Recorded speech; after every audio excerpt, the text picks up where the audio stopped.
Hey everyone, thanks for watching. I'm going to be talking about nutritional supplements for reptiles and amphibians. So just so you guys know, you'll find that everybody supplements their animals slightly differently. So some people will mix the supplements together, mix the powders together. Some people have different opinions on how much quantity you should use of the different supplements. So this is just how I do it. And I feel like this works quite well for me. So yeah, let's get into it. So we need to supplement our animals because in the captive environment they don't have access to all the vitamins and minerals that they would do in the wild. So in the wild they have a much broader diet. They eat lots and lots of different insects, lots of different vegetation, and even the water and the substrate that they come into contact with in the wild gives them vitamins and minerals that they just don't have in captivity. So we need to add those supplements in for them to keep them healthy. So I'm going to touch on UVB bulbs briefly. I'm not going to go into a whole lot of detail about it because it is a massive topic. But UVB is essential because it allows the synthesis of vitamin D3 in the skin. And vitamin D3 allows calcium absorption into the body. So if you're not giving them any D3, it doesn't matter how much calcium you're giving them in their diet, that calcium is just going to pass straight out. It's not going to be used. It's not going to be able to be used in the body. And basically when that happens, when you don't have enough calcium or you don't have enough D3, that causes metabolic bone disease. And that's an umbrella term for basically a lack of calcium in the body. So it causes spongy bones, it causes things like drop jaw when the bones in the jaw get really soft and the weight of basically the tongue just forces the jaw down. You can see it a lot in the spine. It causes curved spines where the spine can't form properly. The limbs as well, they get curved bones in their limbs. It's like rickets in humans. So giving them the UVB they need is really important. So different reptiles will need different levels of UVB. So if you've got a reptile with really thick skin that basks all day under the sun, something like a bearded dragon, they're going to need a lot more UV than your nocturnal reptiles. So you can buy UVB bulbs with different percentage of UVB, different strengths. So you need to make sure you're getting the right bulb for your animal, and you're providing them with that for enough time in the day. So 12-hour cycle is always good. You want a day and a night cycle. And that's going to make sure that your animal's getting enough calcium out of its diet. It's not going to get MBD. Now, the animals that you're going to supplement with powders like these are your lizards, terrapins, turtles and tortoises, and your amphibians. You won't need to use these with snakes because they eat the whole prey item. So if you're giving rodents, they'll get all the D3, they'll get all the vitamins and the minerals, all the calcium and everything that they need from that prey item. If you've got a fish-eating snake species like a garter snake and you feed it purely on fish, then you will need to use these. And what I do, or what I used to do when I had a garter snake, was I cut the fish open and actually sprinkled some of the supplement inside, otherwise they get it all over their face. It's a lot easier. I would say though that fish, I would only give it as a treat, even with things that mainly eat fish in the wild like garter snakes. Try and get your animals eating rodents because that is like a complete whole diet for them, and it's just a lot easier to maintain than having to supplement. So the main supplements that are used, there are a lot more supplements than this, but these are like your baseline supplements. The first one is natural calcium, so pure calcium powder.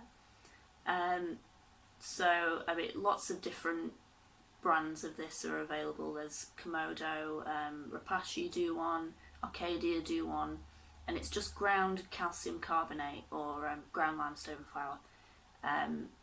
So that's really important. That's the main supplement you're going to use. And the other one, which I use, is Nutritional. which is by Vet Arc, and that's a multivitamin. Now this has got on it, all kinds of vitamins. So it's got vitamin D3, vitamin A, E, K, all the B vitamins, vitamin C, and the vitamin D and the vitamin A are what we call fat-soluble vitamins. So they don't pass out through the urine like calcium, which is a water-soluble vitamin, does. What they do is they get stored in the body, in and around the organs. So you don't want to overdose on this, because you can overdose on vitamins like that, whereas calcium you can't. So this one you don't use nearly as much. There's also, I don't have any to show you because I don't use it, but you can get calcium powder with added D3, and they normally call it calcium with D3 or D3 plus or something like that. I know Reptiles do one, and a few other brands do it. The Nutritional as well, you can get lots of different brands of this as well. So Habitat do one, a multivitamin. I think Reptiles do one as well. But this is the main one that I've seen in the pet shops in the UK. Anyway, you'll always find this in an exotic pet shop. That's the main one that people use. So people often get confused about how often you should use your different supplements. So like we've already said, Nutritional, any multivitamin that's got D3 in it, you can over supplement. And that basically causes a build-up of calcium to be stored in and around organs, calcifies the organs, and you don't want that. So my regime, what I used to do was I used to pick one day in the week and I would give Nutritional on that day, and every other day I would give calcium. So every Friday I would give Nutritional. But I stopped doing that because I realised that was quite an ineffective way of supplementing. So if you think you've got a young animal, so for example, you've got a leopard gecko that's under 6 months, and you're feeding that animal every day because it's still a youngster. If you use Nutritional once a day, that means for 6 days of the week you'd be using calcium, and that's 1 in 7 is going to be your multivitamin. That's not a lot, really. And then obviously when they get older, when they get past a year old, you're only going to be feeding them about 3 times a week, which means that if you're doing the same thing, if you're feeding your Nutritional once a week, that means that 1 in 3 of your feedings are going to be the multivitamin, and that's quite a lot.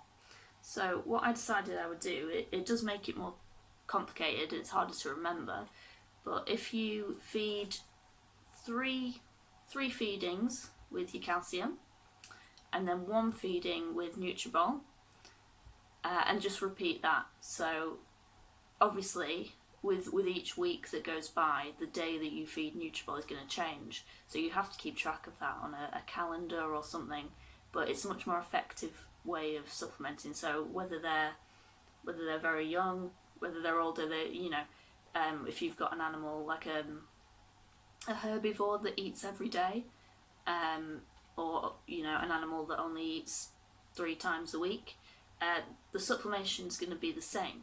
So the amount of Nutritional they're getting is going to be the same. So when you're supplementing, you want to be dusting all the food that's offered. So that's all your veg, you want to be dusting all your insects, because if you dust some food but not others, your animals will soon learn that the undusted food tastes nicer, so they'll stop eating the food that's dusted. So you want to dust everything, every food that's offered.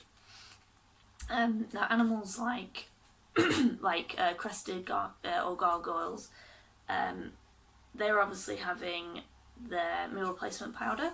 So your Reptiles, lots of different flavours of Reptiles, and they are a complete diet. So they've got all the vitamins and the minerals that they need in them. But obviously you want to give them insects as well. So your insects just follow the same supplement regime that you would for anything else. So if you give your crested gecko insects once a week, do 3 of those feeds with calcium, 1 of them with your multivitamin. So once every 4 weeks it'll be getting its multivitamin, and just keep that going. They obviously don't need it that often because they've got everything that they need in their meal replacement powder. Something which I think people overlook a lot is gut loading your live food. So it's really important because everything you give to your live food to eat then goes on to your reptiles. And you can actually use this to control what vitamins your animal is getting. So if your animal is, maybe it's shedding, you might want to give your live food fruit and veg, which is really rich in vitamin E, because vitamin E is really good for the skin. And then that vitamin, once you've fed it to your live food, it then gets passed on to your reptiles. So I've covered all the main points in this video. I've not covered absolutely everything that I would like to because nutrition and supplementing is such a huge subject. But if you do have any questions in particular, feel free to message me and I'll try and help as best I can. And yeah, thanks for watching. This was my first video, so give me a comment, let me know what you think. Thanks.